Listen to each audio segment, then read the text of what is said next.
setting money aside for things such as emergencies, replacing appliances, buying a new car, a new computer, or holidays is a good idea.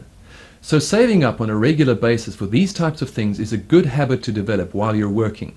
But should Bob continue with this good habit of monthly savings toward these types of items after he retires? Well, let's imagine that during his career, Bob developed the habit of saving 1,000 Rand per month. That's the equivalent of 12,000 Rand per year. Let's also imagine that this 12,000 Rand per year was saved after tax. How much would Bob have to earn before tax in order to be able to save 12,000 Rand after tax?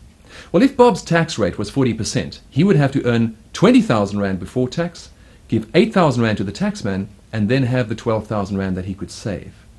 Now, during his career, this 20,000 Rand would come from Bob's job. Where would this 20,000 Rand come from after he retires?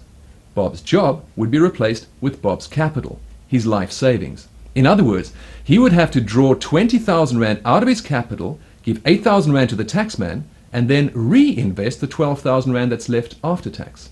He would be shuffling 20,000 Rand from one section of his portfolio to another section of his portfolio and losing 8,000 Rand to the taxman in the process.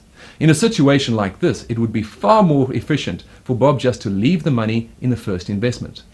A more effective method would be to draw 12,000 Rand out of his lump sums as he retires. This could then be set aside into something like a money market account, and it'll then be available for these types of purchases when he needs it.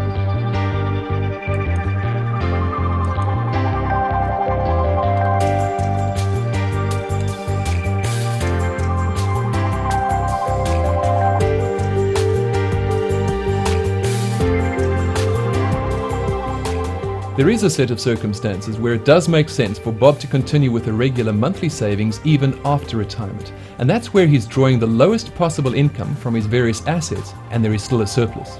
Now that might happen, for example, if he goes back to work, full-time, part-time or on contract, or if he has a conventional type pension from a life assurance company that's paying him more income than he needs.